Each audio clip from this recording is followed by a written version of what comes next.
senza sosta? Ma io lo so anch'io, la speranza. La speranza. Allora, cara Mary, archivio storico di una famiglia di librai milanese, parte seconda, perché finalmente, eccolo qua, signore e signori, questa è la copertina disegnata da Anna Laura Cantone e queste sono... Laura? L'Anna Laura! Ma me l'hai detto! E queste sono 384 pagine da correggere prima di dare il via alle stampe a questo libro che parla appunto in italiano e in inglese. Quindi doppia lingua per un mercato international, cara Mary. Allora, scusa, hai detto agli ascoltatori Anna Laura chi è? Anna Laura Cantone dello IED, dell'Istituto Europeo di Design, e attraverso il ritrovamento dei 20 loghi, attraverso le pubblicazioni della Fratelli Bocca Editori, ha realizzato questa copertina. Bravo, Anna Laura. E poi abbiamo usato il cartino di mio padre per inserire il titolo del libro, che sarà italiano-inglese. Adesso ci manca ovviamente la parte inglese perché deve arrivare la traduzione, che così. Allora, cara Mary, ovviamente adesso il libro è completamente da correggere e mi sono già soffermato. Hai detto il Menabo, il Menabo. Allora, intanto ho riletto la nota al lettore, cioè il testo introduttivo che in poche righe spiega il libro, e devo dire che rileggermi mi ha fatto un effetto piacere, bellissimo. Ho detto, ma chi l'ha scritto? È vero, bello.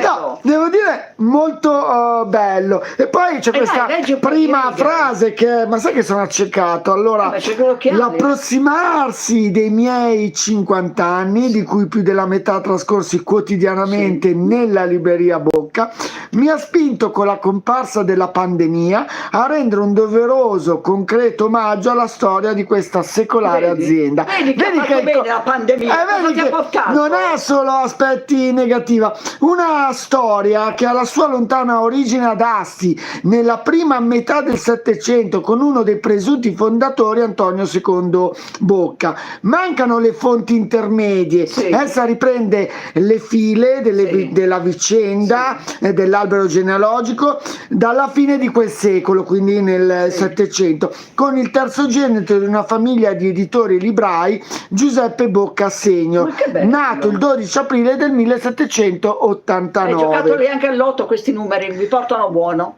Però da questa data, da allora, infatti scrivevo, procede ben documentata fino alla fine del XIX secolo, registrando la conclusiva nascita del nipote Giuseppe Bocca Junior, ultimo detentore dell'attività col cognome familiare, deceduto nel 1951. No, devo dire che bella cosa, hai visto? A rileggersi non è male. Sarà bellissimo da leggere. E tra l'altro belle le copertine, rivederle un po' tutte.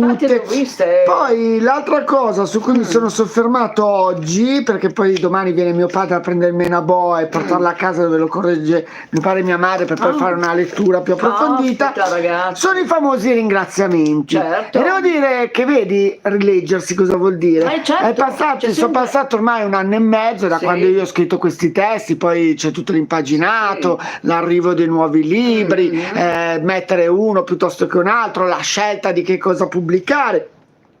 E rileggendo i ringraziamenti non mi sono piaciuti proprio per nulla. Allora ho detto, tagliamo, cioè nei ringraziamenti, a parte ringraziare tutte le biblioteche che hanno messo a disposizione, e dove a pagina 39 del libro, quando uscirà, troverete l'elenco di queste biblioteche, che sono veramente tante, perché gli ho chiesto di mandarmi la scansione della copertina, perché il libro che io ho nell'archivio è mancante della copertina, ho il libro ma non ho la copertina, e loro sono stati molto gentili e me l'hanno mandata. Ma i ringraziamenti personali sono personali. Adesso rileggendo ho messo nomi di librerie senza il nome del responsabile. Allora cambio, metto nome e cognome della persona, se lo trovo bene, se non lo trovo probabilmente non è da ringraziare, perché se non lo conosco cosa mi metto a ringraziare. Intanto Mary, ho inserito ovviamente te, perché mi hai fatto compagnia in tutte queste dirette della social TV. Mary per sempre è stato coniato proprio da te, allora... Esatto, infatti ti ho scritto Maria Teresa D'Amico, Mary per sempre, così chi legge il tuo nome sa che sei te, perché manca la foto. Poi ovviamente non si poteva non ringraziare ringraziare mia madre, certamente, che tra l'altro compare come sono prima. capostipiti, scusa. No, compare come prima anche in ordine alfabetico, quindi primo nome, perché lei ovviamente ha curato la grafica e l'impaginato del libro, graphics and pagination. Che paroloni in inglese. Poi vabbè, ci sono diversi personaggi, tra cui Roberto Ferreira, che è un libraio di San Paolo, del Brasile, dove avevamo scoperto, avevamo già detto che molte pubblicazioni, certo, perché negli anni 50 aveva aperto una libreria specializzata nella vendita delle edizioni Bocca. Poi ho tolto i nomi delle librerie, ma ho lasciato i nomi dei proprietari, quindi come non ringraziare Maurizio e Sergio Malavasi dell'omonima libreria, e poi Fausto Pellegrin della libreria di Pavia, ovviamente la grande Cristina Muccioli, che comunque... Certo, ma vogliamo lasciare indietro Cristina? Che appena gli ho chiesto il testo, dopo 10 giorni mi ha mandato un testo da lacrima, mi è venuta la pelle d'oca a leggerlo. Sì, bellissimo. È una persona sensibile, non può che agire in questa maniera. E poi tanti personaggi, tra cui anche Eugenio Costa, che si è reso subito disponibile per farmi le fotocopie. Oggi mi ha portato il famoso Mena e Bo. Il suo merito, anche lui. E Bo. Insomma, veramente tanti personaggi che ho conosciuto anche grazie all'acquisizione dei volumi, e poi col tempo mi hanno dato anche una mano segnalandomi novità e quant'altro. E poi si arriva... Ho letto anche le note, nel senso che in questo libro sono presenti delle note, cioè le fonti da cui io ho preso le informazioni per scrivere il testo, per ritrovare i volumi, e devo dire che alcune note, rileggendole, sembrano? Ho detto... Ma è stato fatto un bel lavoro, e l'ho fatto io, e quindi bravo Giorgio, perché effettivamente nero su bianco le cose cambiano. E c'è anche la nota 5 che parla della più antica libreria a oggi al mondo, che è la libreria Bertrand di Lisbona, e qui però è più vecchia della nostra. È più vecchia della nostra, sì, perché la libreria Bertrand di Lisbona è fondata nel 1732, iniziò a stampare addirittura nel 1727, ma chiuse tra il 1755 e il 1773 a causa di un terribile terremoto. Poi in realtà fu riaperta, ma da John Joseph, ma che non c'entrava nulla con Bertrand, e famiglia. Quindi questo John Joseph e famiglia decisero di riaprire la libreria e di mettere il nome che aveva in precedenza, e quindi anche qui c'è questo 18ennio di chiusura che insomma dobbiamo trovare sto Antonio II Bocca e collegarlo al Giuseppe Antonio Bocca. II Bocca, fatti trovare, dove sei? Esatto, dacci il collegamento col tuo nipote, penso che sia il Giuseppe Segno. E poi è molto bello rivedere invece tutte le copertine e documenti, perché nel libro sono presenti anche tantissimi documenti storici, tra cui, non so, lettera dell'ingegner Salimbeni all'editore, e poi una contabile numero 134 inviata da Giuseppe Bocca di Torino a Monsieur della Faia nel 13 aprile del 1829.